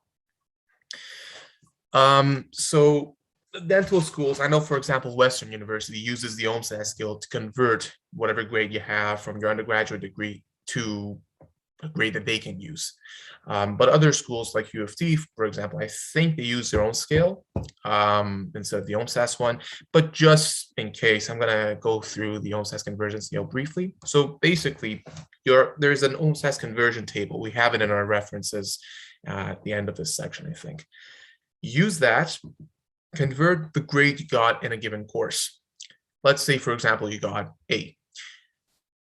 I think an A, for example, in the York scale is going to translate to a 3.8. Now, pay attention to how many credits that course was. If it was 6 credits or above, it's going to be given a weight of 2. And if it's 3 credits, 2 credits, or 4 credits, it's going to be given a weight of 1. Multiply that weight by the converted grade that you have. Like, let's say it was a 3 credit course that you got an A in. It's going to be 1 times 3.8. And whatever that number is, add it to the other grades that you got for a given year. So let's say you got 30 credits, let's say 10 courses. Let's, for the sake of argument, say that they're all 3 credit courses. And let's say for the sake of argument, they're all A's. So there's going to be 1 times 3.8 times 10, because there's 10 of them. And that's going to give you a value. It's going to give you a number, and you divide that number by the number of courses that you took. And it's going to give you the OHMSAS converted grade that you have. I've kind of provided some examples here. So if you're going through the slides later, you would have a bit of an easier time remembering what I've said. But that's basically the gist of it. Right, so we did talk about the Pomodoro method. This is just basically a recap. So we're going to go a slide forward. And I think Sorma wanted to do the specific studying for each of the sections. Before I go there, there's a couple of questions in the chat. So let me just see if I can address some of them very quickly. Right. There's no questions. Oh, okay. I think there's some about how Chem 2020. I would say Chem 2020 is great, especially if you take it with Hovig. I am taking it with Dr. Hovig, and he is very, very awesome at explaining the concepts and making it interesting. But other chemistry courses, like, again, remember how I talked about the self-reference effect and how it should be interesting to you? That's basically what I meant. Yeah. Right, so I'll hand it over to Sorme. Yeah, just some little things that I Farmer mentioned them, but maybe I'll just reiterate. I really strongly believe that you shouldn't cram any of your course materials, because everything that we're learning, if you have noticed since high school, is repeat after repeat after repeat, and then you just add a little bit to it. So if you, on the first day, and sometimes I regret this with chemistry, like if on the first day you sat and you actually learned it, and you actually spend time with it, even if it took a long time, but it would just save you so much headache in the future, right? So just when you're learning it now, after like the third or fourth time that it's been repeated for you, just sit down and learn it. Just don't cram it again, because you're gonna have to cram it on and on and on. And then you go into your career as a dentist, as a medical professional, and someone's gonna come and ask you about, I don't know, I'm guilty of this too. Like, I don't know the names of anything, and they're gonna come and ask you, and it's gonna look so bad on you if you don't know this fact, or I don't know. It just seems like, oh, like then they will not take you as seriously. So just sit and learn it just one time, build that foundation, and then even in your next courses, like for example, if you learn this biomechanic pathway like really well, you'll go into another course that's related to, like, I don't know, just like back pain and like diseases related to joints. And then you'll see like, oh my God, I've learned all this nitty gritty before. It's giving me such a great, like a mental image of like what is actually happening. And then you'll just do better in your future courses. So that's just what I want to say. And so this is just, we're trying to give you some tips on how to study specifically for certain courses. So for bio, Farmer, did you want to add something? Yeah, just one very, very small detail. I just wanted to kind of, again, stress the importance. You know how Sorme and Shamin kind of really did try their best to drill the importance of sticking to your schedule. One reason for that is that if you don't do that and the work piles up, you'll get into a state called distress. Stress is productive. You know, if you've read, I think, neuropsychology, there's something called the Yerkes-Dodson, social psychology, there's something called the Yerkes-Dodson law. Certain amounts of psychological arousal are beneficial to your performance. There's like a inverted U. Above that, however, too much stress is going to put you into something called distress, and that's going to be extremely counterproductive. That's the state where you're so stressed, you're just you're either going to procrastinate because you don't want to face whatever's crammed up, or you just won't be able to study as effectively. And so please stick to your schedule. And also, when it comes to, I think I did talk about all-nighters, do try if you can to stick to your schedule and avoid that. Sometimes it might happen. Like I've had one or two or a couple, let's just say, unfortunately, but they're incredibly rough and they're not that good for your brain to begin with. Yeah, I mean, one sleepless night is not going to kill you, obviously, but if you can avoid them, because that's going to be purely just short-term memory, and you're not going to retain anything, so please just avoid that. And I'm gonna mute so you can explain. We're gonna reiterate some things about mental health and just like how to manage your stress in the breaking stigmas in module 3, which we're gonna get to really soon. Just for the sake of time, we just like don't want to like make everyone stay, because I feel like their attention span is just slowly drifting away. They're reaching their U. Yeah, so just with biology, I don't know, I'll just quickly say, I think if with a biology course, you should always attend lectures, because personally, when you read the textbook, you're like, okay, what the heck does this mean? But someone who's already studied this and knows about it can just like quickly tell you the important points. Like, okay, so there's this, I don't know, the ER, and these are the important parts of it. This is what is important. And then when you go and read the textbook afterwards, so much makes sense. You kind of have those keywords that you can refer to in the textbook, and just helps you speed up your studying and understand better and just follow up with some details. That's just how I like to study. But I know a lot of people like to look at their notes or textbook before they go to lecture, but it always works better for me to listen to the lecture and then read the textbook. I think it's really important to accumulate good notes for biology, because obviously you're going to keep referring to them in your future courses. When you're creating your notes, for biology, it's nice to have like diagrams where you relate concepts to each other, where you compare concepts to each other, just so that just comes up a lot in test questions too. Like, okay, so how is this membrane? How is like a prokaryote similar to a eukaryotic cell? Things like this. Like, it always helps to compare each pieces of information together, just so you can also just keep it in your head, just kind of like understand the pattern of how things work, I guess, in real life. Like, I know a lot of like organ systems operate on the fact that like, okay, we need more surface area, and that concept comes up a lot. So if you just like kind of gather it all in like one big note for yourself and just keep going through it, you'll understand these concepts better and like actually digest these concepts. A lot of times I think it's important to practice multiple choice questions and short answer questions before you go into your test. Multiple choice, I personally suck at multiple choice. Like, it's just the reading of it, like reading it fast, and also distinguishing between little pieces of information in each answer. So it really helps to just do a couple of like tests before you go to your actual test, because it just makes you familiarize yourself with the kind of questions and how they're written, and also to just understand where you have a problem in like reading multiple choice so you can work on it. Short answer questions, I like to just make questions up for myself and just go off, just write all that I know about a concept, and then refer back to the textbook, my lecture notes, and see what points that I missed and review them with myself and add them to the notes. For anatomy courses, this year I'm taking anatomy and I'm really confused with it, but the only way that I found that it helps me is to just gather the diagrams and keep labeling them, like erase the names, label them myself. Or it's really important to go to the laboratory courses. I'm sorry, I don't remember the name of the app that we use for anatomy, but it just like, it's like a skeleton and you get to turn it around. Primal Pictures. Sorry, what?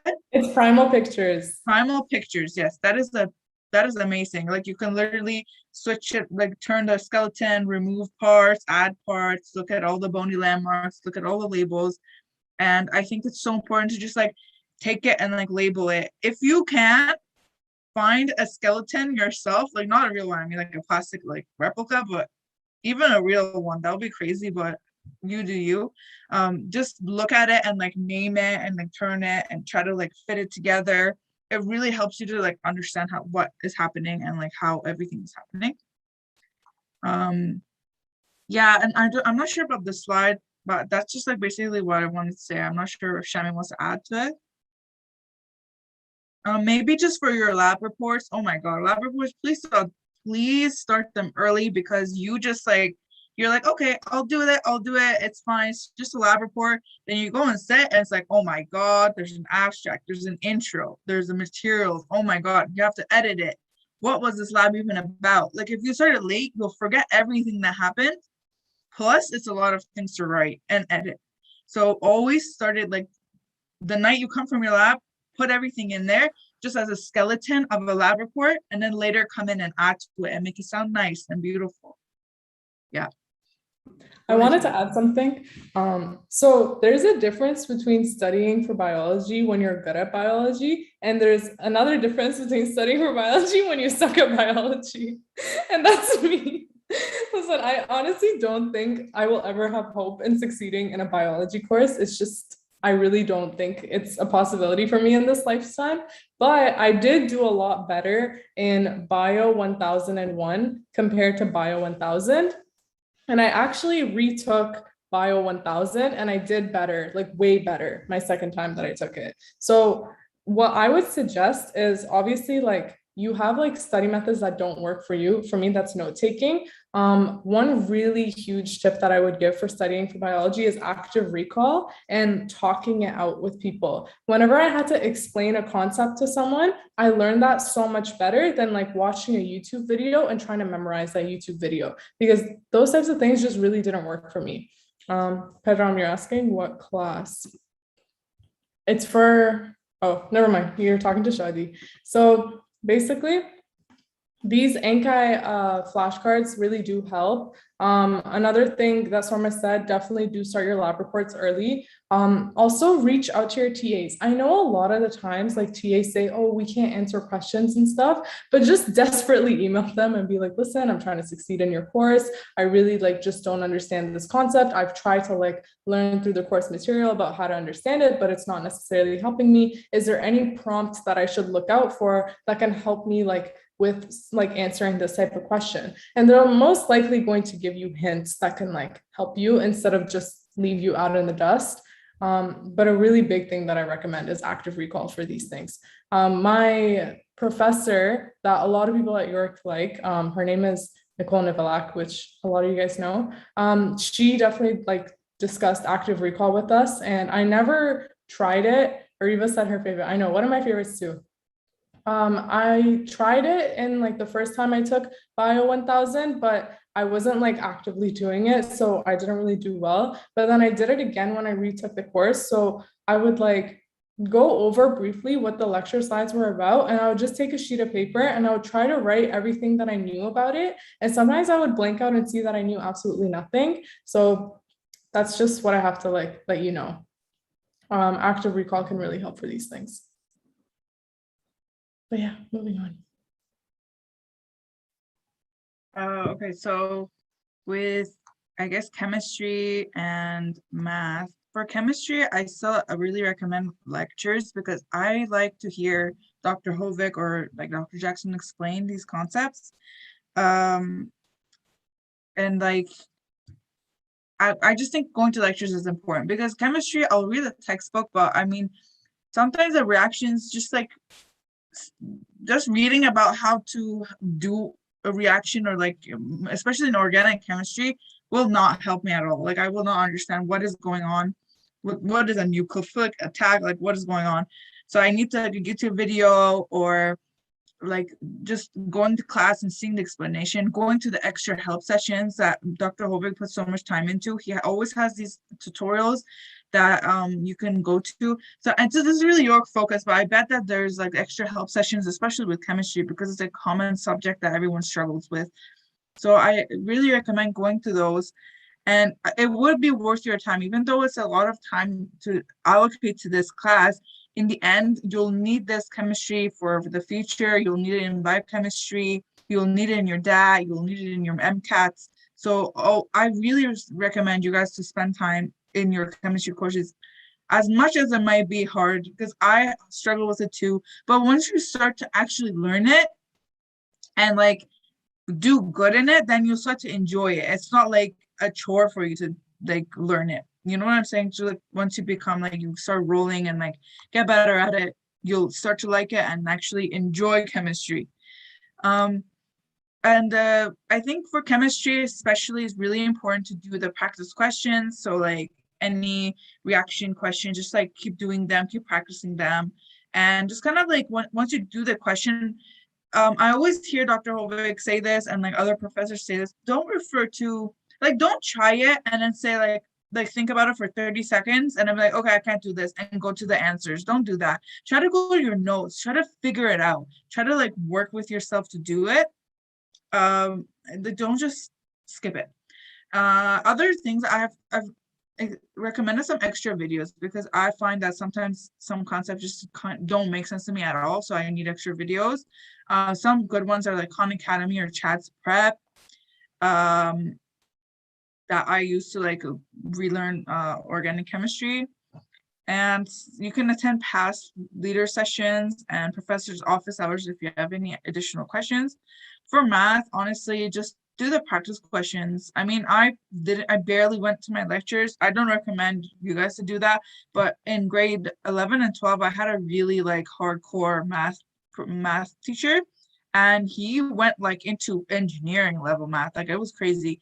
So I didn't personally need to go to the classes, but I found that I didn't go to the classes and then I also didn't do the questions. So the first test I did really bad on.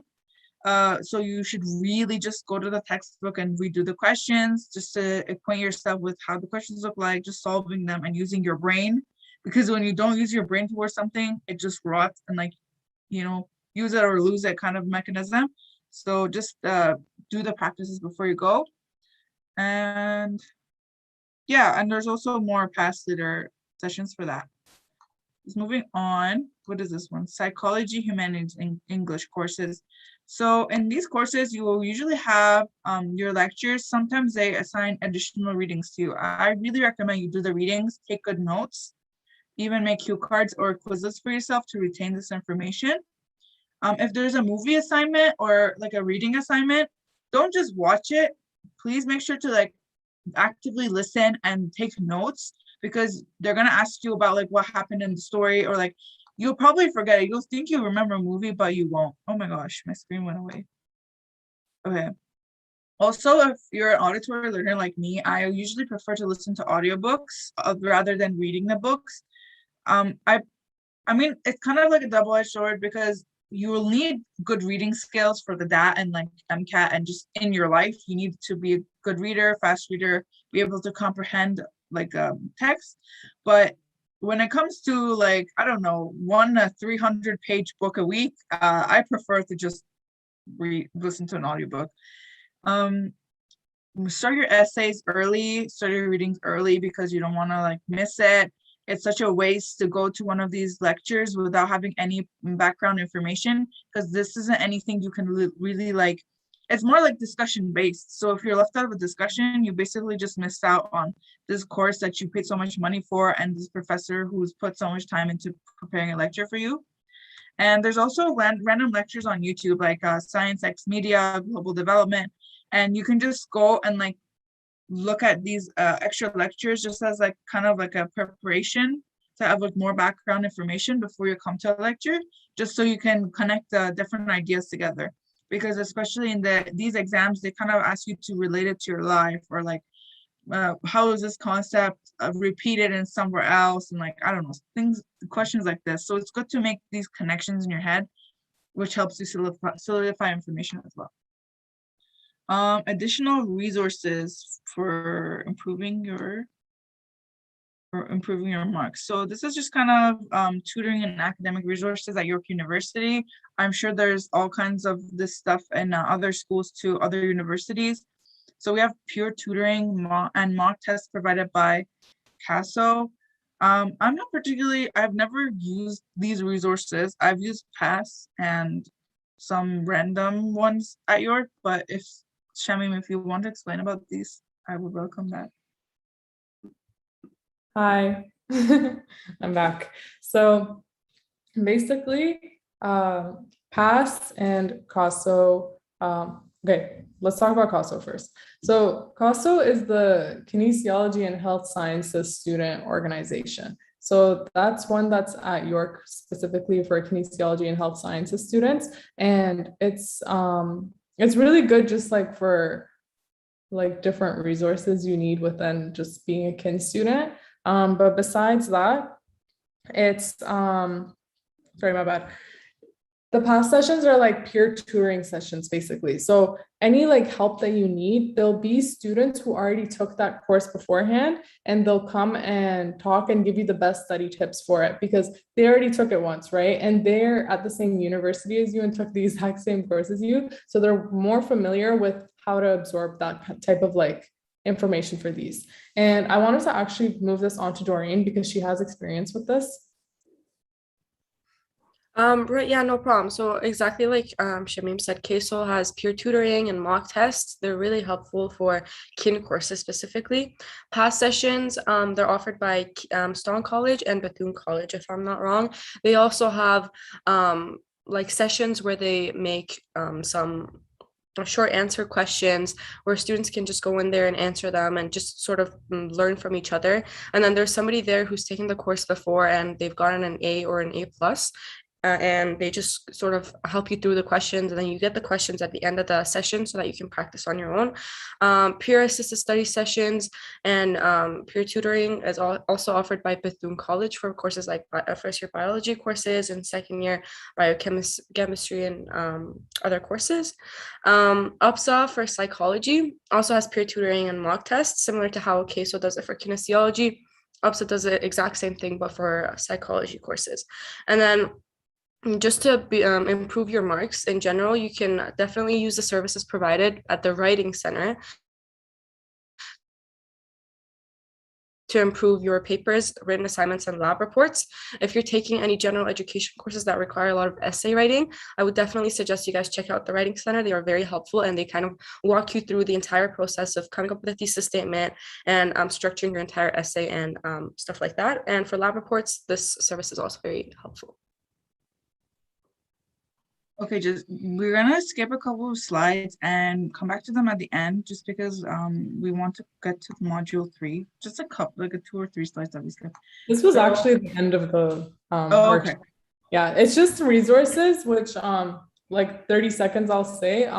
We mentioned a lot of links and a lot of like step-by-step tutorials and stuff. So we're gonna have all of this on a document for you guys to kind of visit. And it's linked in our OneDrive that we actually have linked in our link tree in our Instagram bio. Sorry, that was a lot to say. But basically you'll just keep an eye out for this like within 2 days just to have it all finalized. And we're gonna put a story reminder. So make sure you follow us on Instagram. Hey everyone, so we'll be taking over module 3. I just want to say that the Bright Future Dentist team did such a good job organizing the first 2 modules. You guys were so organized with all the information you provided. So I guess Nicole and I will just briefly go through our little segment. I know it's already pretty late and you guys probably want to get to sleep soon. So my name is Ariba. I'm in my 3rd year of biomed, and along with Nicole, I co-founded Breaking Stigmas. And what inspired us to co-found it is we noticed that especially with the pandemic that's happening, there's so much misinformation going around and just so much stigmatized topics that we felt like if we provided a scientific backing towards these topics and reliable resources, it would be really beneficial. So Nicole and I both, we love science. We're actually lab mates, and we also love doing mentorship things. So we kind of combined our passions and created Breaking Stigmas. So I will let my co-president introduce yourself. Hi guys, I'm Nicole. I am going into I'm in my 3rd year of chemistry, specifically biochemistry. And yeah, I am the other co-founder, and I always had a passion for bringing awareness about mental health. So I know there's a lot of stigma around it, and part of that stigma is because people don't know like the biochemistry that comes into play. So And the other modules are so well organized and really informative, and I hope you guys liked it because I did. Same here. So now that we're on the topic of mental health, as students, as Sormay and Shaman, as well as the whole team was mentioning, as soon as we have so many other responsibilities, like we might have part-time job, extracurriculars, and it's so easy to get burnt out. But what we want to point out here with some examples of what's happening on the biological level is that when you're burning yourself out and taking on too much and just not prioritizing taking care of yourself and doing things that make you happy, then you will face that burnout and it's going to affect your work. You might see it as like it's taking you more long to do certain things, your just overall mood levels, and it could even affect you physically, which is why we really want to emphasize in a concise way why you should prioritize your own mental health and how you can even go about doing this. So next slide, please. So we actually wanted to start off with the behavioral effects of stress. So I know like everyone says that, stress makes you act differently, but how exactly does this happen? So we wanted to explain this from a scientific viewpoint. There are actually 4 main areas in the brain that get affected by stress. So I'm sure a lot of you have heard of cortisol, that is known as the stress hormone. So if you go on to the next slide, these are the ways that these brain areas actually get affected. It's because those areas of the brain have the most glucocorticoid receptors. So the receptors for the stress hormone, they lay in those major 4 areas. So what do these areas do? So the hippocampus is the area that's responsible for learning and memory. So when you're stressed and you're not taking care of yourself, it's actually taking you a longer time to learn and consolidate this information on a biological level. Furthermore, the frontal cortex, which is used for impulse control, reasoning, judgment, and planning, is also affected. So have you noticed that when you're stressed, you're not taking care of what you're eating, you're just eating like things that might not be as healthy? It's because you're like impulse control and your actual judgment is also getting impaired, and it's going to lead you to further go down that road of taking decisions that may not be the healthiest for you, and overall that's going to affect your work as well. And then the other area of the brain is the amygdala. So this is the one that controls fears and phobias. This really has a lot to do with anxiety and your emotions. So this also has a lot of stress receptors. And when you're in that continuous state of stress, you will see mood swings, and you will see that you might like even start crying over school. And then these are all reasons why, in a biological level, it is really important to take care of yourself as students. And I know like sometimes it may feel like if you're just taking some time for yourself that you could be doing more work right now, you could be doing something more productive. But in the end, that taking care of yourself is actually productive, and burning yourself out, even though it doesn't feel like it in the moment, can be really counterproductive. So now Nicole will actually take over some physical effects of stress. Oh, actually, there's one more slide. I'm sorry about that. So this is kind of ties in with what I was already saying. So again, stress can lead to levels of depression. So the biological reasoning for this is that 4th area of the brain, which was the anterior cingulate, the anterior part of your frontal cortex, it stops responding to serotonin. So this can be a really major reason why you're seeing that like your mood levels aren't balanced, because this is the happy hormone is what it's known for. It like regulates all of these things that keep your body in a state of homeostasis. Like when you eat, it makes sure like you feel satisfied with what you eat. It keeps you happy. So if your brain is not responding to this hormone at the same level, like this is why you're feeling more depressed when you're burnt out. So it's not just all in your head. Like I know a lot of people tell you like you should be working hard, like it's just all in your head, but like these are biological actual reasons why you're not just imagining this. And as students, we do face these things. So the more you're like aware of it, the more motivated I feel you are to take care of yourself, which is why we wanted to mention some of these points.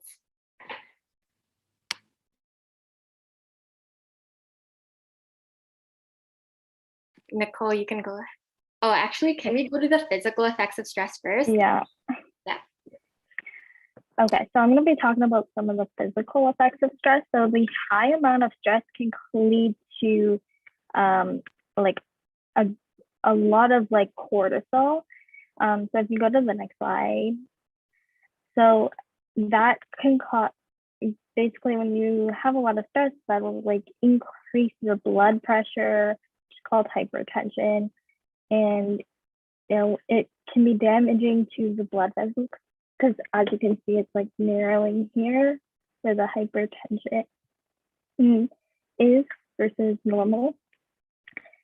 And if you go to the next, so the high amount of stress also causes an increase in glucagon levels, which is basically the opposite as insulin. So it actually signals your cells to release glucose into the bloodstream. And so this can increase your blood sugar levels and all that extra glucose in your blood, because you have more glucagon than usual. It's because you have more glucagon than usual, and not like a balance of insulin, then that can make you more prone to diabetes or type 2. And it can also, you probably have heard of stress affecting the female reproductive system, and that's not a myth. It actually does affect it. So the high amount of stress actually basically inhibits FSH and LH, or follicle stimulating hormone and luteinizing hormone, which both are involved with increasing the amount of estrogen and progesterone, which estrogen and progesterone are needed to build up so that ovulation can occur and can be released. So with the high amount of stress, the FSH and LH are inhibited, and then estrogen and progesterone levels are inhibited. So it disrupts the female reproductive system. And then just acute stress can cause just like inflammation, overuse of the immune system, but chronic stress can basically suppress your immune system, and so you'd be more prone to illnesses. And so we're gonna go back to managing stress. Yeah, sure. So, yeah, I can start it off. So now that we told you some effects that stress can cause on our body, so like how can you actually go about managing your stress? So next, please. So the first thing that we recommended here was exercise. Now, trust me, like I'm guilty of this. I don't have the motivation to like work out and stuff, which is something I need to get on because it has so many benefits.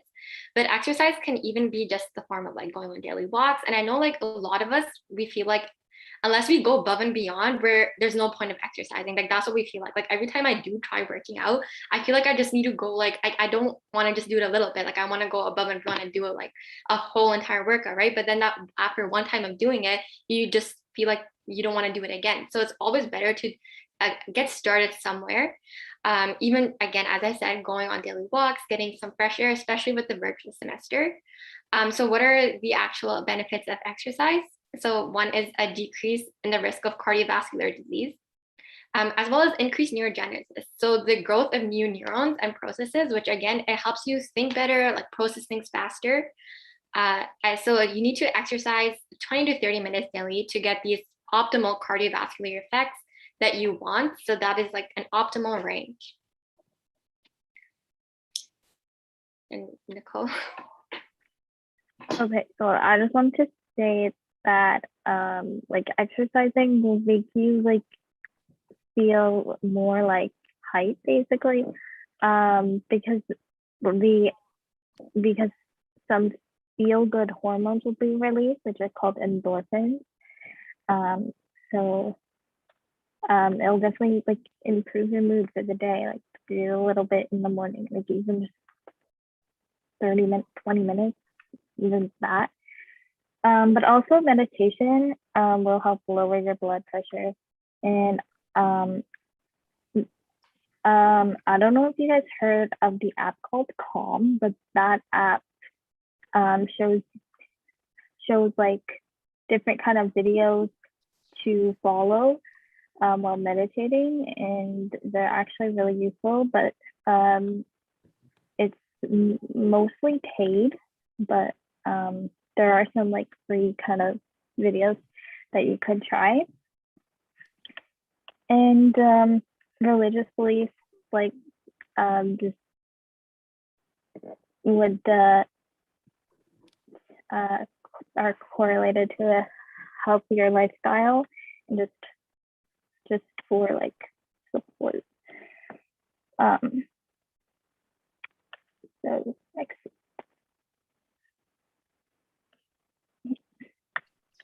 Okay, so the next one on our list is cognitive flexibility. So like a perspective change is huge in our perception of what is stressing us out. So as we said, like this can be achieved via therapy sessions and social support. So just having someone to like, talk about what's really stressing you out, and finding, sometimes it's good to get the perspective of someone else. And again, like look at your problems from a different point of view. We might get to the bottom of like what is really stressing us out. And again, like therapy is so stigmatized, but I truly believe that anyone can benefit from therapy. And I know that Bright Future Dentist is actually like providing you with all these resources that York has. And I know that I found out that York actually also offers free therapy sessions for students to some level. And I'm sure they can also add that to that link of resources, because it would be really beneficial for just anyone to talk things out once you get to that certain point where you recognize that you're feeling more stressed. And again, like social support is so important, because once you find yourself like distancing yourself from your friends and like just kind of going into that state, that's when you realize like you actually need that social support the most. So there's always some people that you trust, and it's great to like open up to them. Even before, when you feel yourself getting to the point where you need to talk to someone, it's always great to do so, because this has been shown correlated with so many positive effects, especially with the pandemic and feeling social isolation. That can really, really be strongly correlated to the levels of stress you're feeling. Just having other people, even if you're more of an introverted person, is so important for everyone. So next, is there another slide?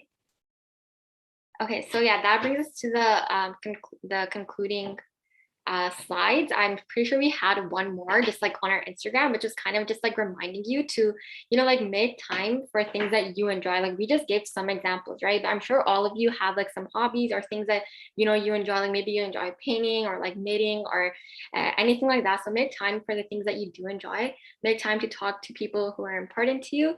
And just recognize that you deserve a break, and having a break will actually help you be more productive, even if it doesn't feel like that in the moment. So thank you. I hope these tips were helpful. And I know like the next part of breaking stigma, so Stormy is actually going to take it over. So I do have to head out, which is why I wanted to say a good night to everyone. And thank you so much for having us here. Like this was such a helpful event. I even learned some things from your other modules. So yeah, thank you so much, and good night, everyone. Thank you for coming. It was really nice to have you. Thank you so much. Good night. Thank you, Ariba, and thank you so much, Nicole. Honestly, like such an insightful presentation by Breaking Stigmas, and I'm really grateful that you guys came and we featured you guys in this workshop this week. Also check out their page, because they're going to be coming out with so much more content in the future, which can help you out with like different ways of just managing yourself and your mental health. And I was really intentively listening to this, because sometimes I need to like take these like actual like physical stress tips for myself. But yeah, thank you so much, Nicole and Ariba. And thank you to Eliza. She came, but she had to leave early. But yeah, send my thanks to her as well. So I guess I'll just finish off with these 6 tips for managing your stress. So me and Eliza actually put this together. So actually, I'm not sure what she wanted to say, but I have some things to say for myself too. So it's always important to prioritize your sleep over studying. You might want to pull an all-nighter, and like Family was saying, you want to pull an all-nighter, you want to finish your studying, but just have in mind that this isn't just like don't look at your situation as just like this one frame of like reference. You're going to be living a whole life, and you want to live a long life, you want to live a healthy life. So if you're going to be making unhealthy decisions starting off now, they're not going to be going away soon. You're going to keep diving deeper into these habits.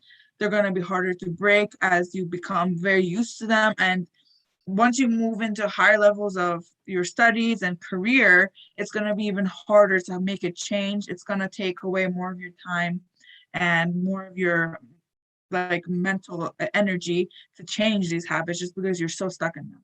So, for example, prioritizing your sleep. It's always important to sleep as much as you need so you can feel refreshed in the morning. For example, me, I'm a person that's basically a hibernating bear. So I need to sleep at least 10 hours, okay? I know it's a lot and it might have implications on my career, but I need to sleep so much. So I always prioritize that over anything. And once I do sleep, then I find that it's easier for me to study. So like when I'm studying, I'll be more focused on the subject. I'll be just more refreshed and feeling better.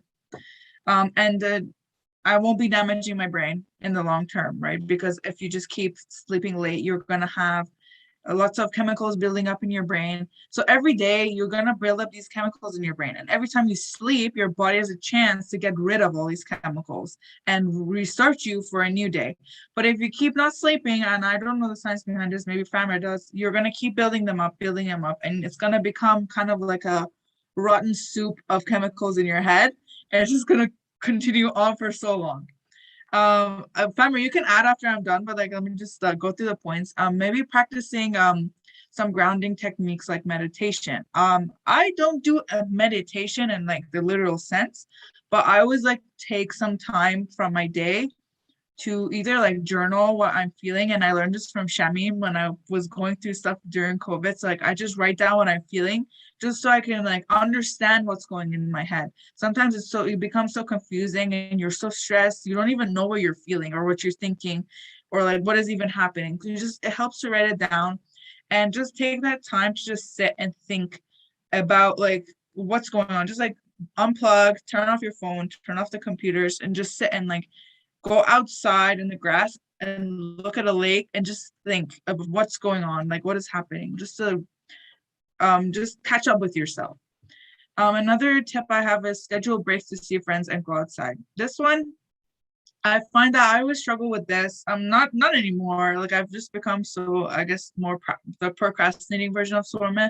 But I used to just not see my friends, not see my family, just stick in my room, keep studying. And I found that like was really, first of all, I'm young and I need to like explore my life. And second of all, it's unhealthy because you become such a hermit. You become like just in your room and just yourself, and it actually decreases your studying efficiency because you need that break, you need that human connection. And I mean, it depends on if you're an extrovert or introvert. Some people need it more than others, but it's really important to go outside, get some fresh air, meet your friends, go out for dinner, have your fun along with your studying. The fourth tip, ask help and build a support network. This one I recommend more than anything because I believe that you need a very supportive team of friends or colleagues to come to a higher levels of like I don't know, like high levels of education or career, because there's a lot of times where you are just so exhausted and you just need to just somebody to help you and remind you of like deadlines, or just I don't know, just be there for you. And you need that kind of extra support of people that are also on the same path as you.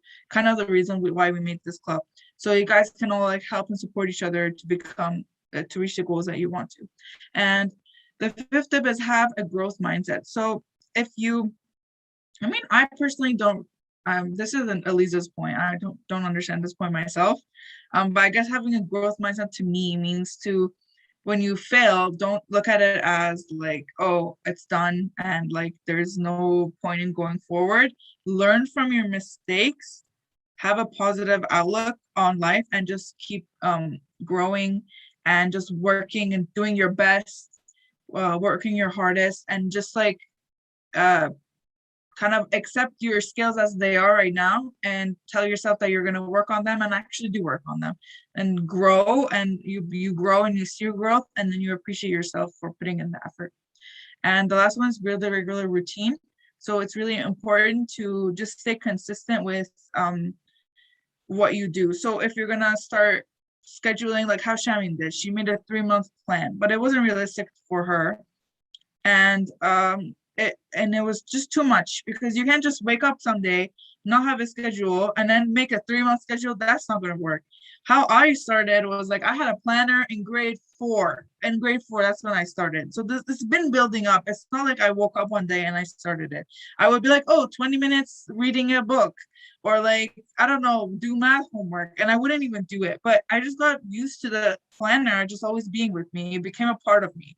And like, it's kind of like my arm, like it's just like the extension of my hand. So you always like forced that planner down my throat, like in elementary school. Oh my God, yeah. Well, they did that, but like a lot of people just didn't like to use it anyways. But I mean, I totally don't understand how that works. But I feel like since I'm a very forgetful person, I love to put it there, and then I just can have it off my mind. Then when I look at this book, it's like the holy book of schedules. If you know, like, this is how my life is supposed to run, then you look at it.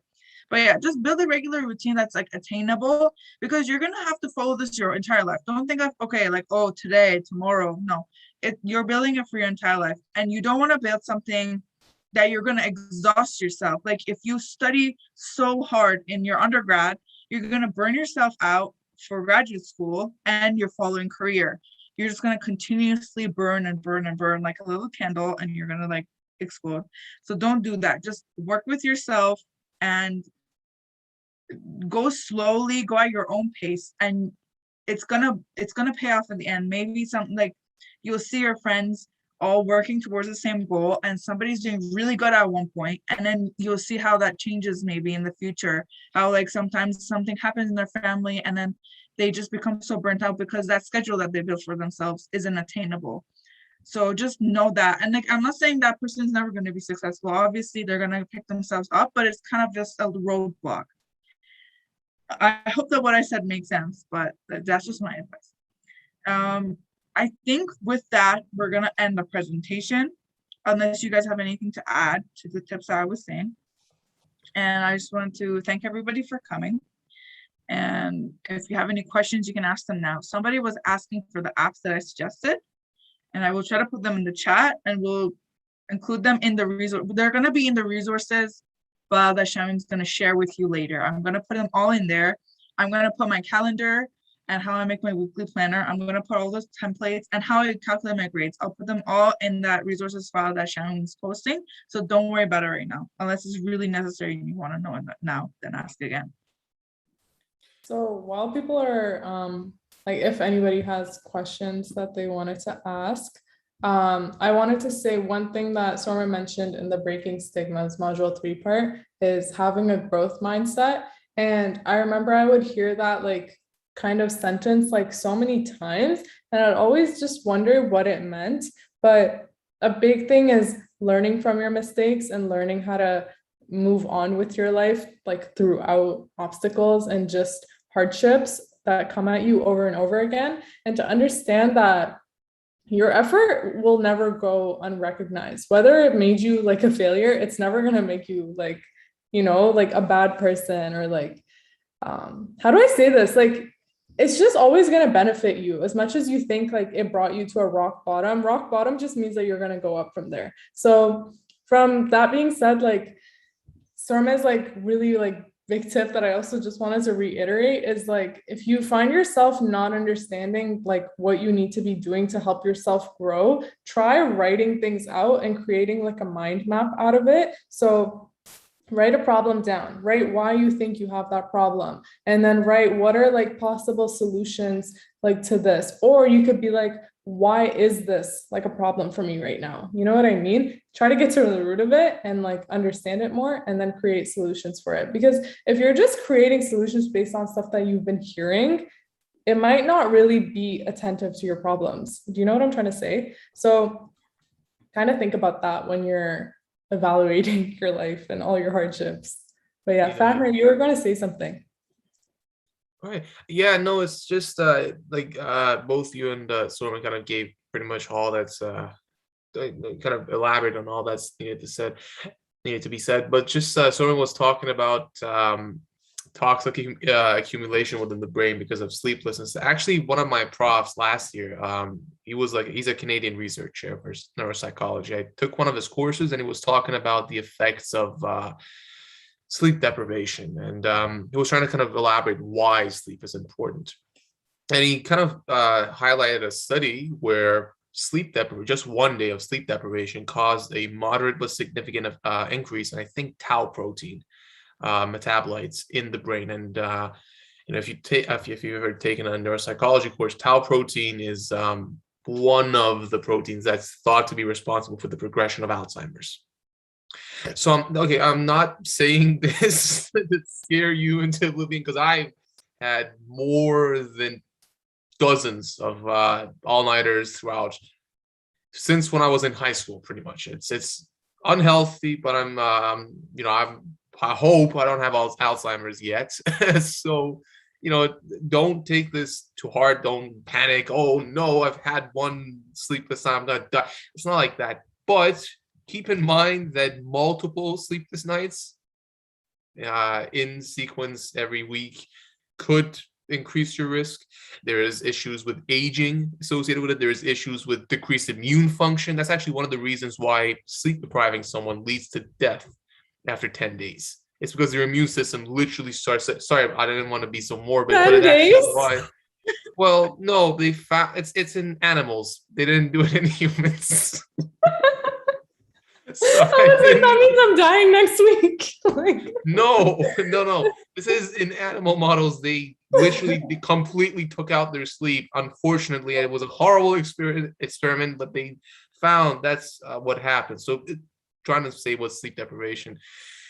And yes, every now and again you might have to, because there's literally just something that comes up that you can't anticipate, but don't let it become a norm. Is I think. Right, guys, I have never pulled an all-nighter, never in my life. You're lucky. It's Are you for real? I'm for real, never in Yeah, my me life. I neither. cannot stay up that long.